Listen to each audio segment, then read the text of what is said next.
കട്ടപ്പന മരിയമ്പാറ മന്ന memorial ഹൈസ്കൂളിന്റെ platinum ജൂബിലിയോടനുബന്ധിച്ച് ജീവനം പദ്ധതികളുടെയും career അക്കാദമിയുടെയും ഉദ്ഘാടനം നടന്നു. പൊതുസമ്മേളനം കാഞ്ചിയാർ ഗ്രാമപഞ്ചായത്ത് പ്രസിഡന്റ് സുരേഷ് കുഴിക്കാട്ട് ഉദ്ഘാടനം ചെയ്തു.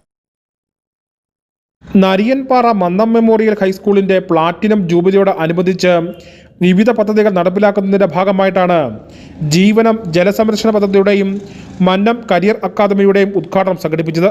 കാഞ്ചിയാർ ഗ്രാമപഞ്ചായത്ത് പ്രസിഡന്റ് സുരേഷ് കുഴിക്കാട്ടിൽ പൊതുസമ്മേളനം ഉദ്ഘാടനം ചെയ്തു. ക്ലാസ് റൂമുകളൊക്കെ നിർമ്മിച്ചുകൊണ്ട് നമ്മുടെ കാലത്തിന് അനുയോജ്യമായി നിന്നുകൊണ്ട് തന്നെയാണ് സ്കൂളിൻ്റെ പ്രവർത്തനം മുന്നോട്ട് പോകുന്നത്. അതുകൊണ്ട് തന്നെയാണ് ഇപ്പോഴും മന്ന മെമ്മോറിയൽ സ്കൂള് ജനഹൃദയങ്ങളിലും അതുപോലെ തന്നെ നമ്മുടെ ഇന്നത്തെ തലമുറയിലെ മാതാപിതാക്കളിലുമെല്ലാം തങ്ങളുടെ കുട്ടികളെ ആ സ്കൂളിൽ വിട്ട് പഠിപ്പിക്കണമെന്ന് തോന്നലുണ്ടാകും. മന്നം കരിയർ അക്കാദമി ഗ്രാമീണ തൊഴിൽ സ്വപ്ന സാക്ഷാത്കാര പദ്ധതിയുടെ ഉദ്ഘാടനം കാഞ്ചിയാർ ഗ്രാമപഞ്ചായത്ത് standing committee chairperson Bindu Madhukuttan ഉദ്ഘാടനം ചെയ്തു. ജലസംരക്ഷണ പദ്ധതികളുടെ പ്രാധാന്യത്തെക്കുറിച്ച് ജോർജി മാത്യു മുഖ്യപ്രഭാഷണം നടത്തി.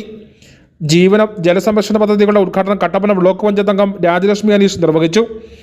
കാരുണ്യസ്പർശം രക്തഗ്രൂപ്പ് ഡയറക്ടറി നിർമ്മാണത്തെ സംബന്ധിച്ച് YMCA സെക്രട്ടറി KJ ജോസഫ് വിശദീകരണം നൽകി. പദ്ധതി ഗ്രാമപഞ്ചായത്ത് അംഗം പ്രിയമോൾ ജോമൻ ഉദ്ഘാടനം ചെയ്തു. ഗ്രാമശാക്തീകരണം വായന കൂട്ടായ്മയുടെ ഉദ്ഘാടനം കാഞ്ചിയാർ ഗ്രാമപഞ്ചായത്ത് അംഗം ജോമൻ തെക്കൻ നിർവഹിച്ചു. School PTA vice president CP Binu അധ്യക്ഷത വഹിച്ചു. യോഗത്തിൽ വിശിഷ്ട അതിഥികളായി Mathew George, Babu Thekkel, VR Sasi, Rajan Mannoor. News bureau, Kattappana.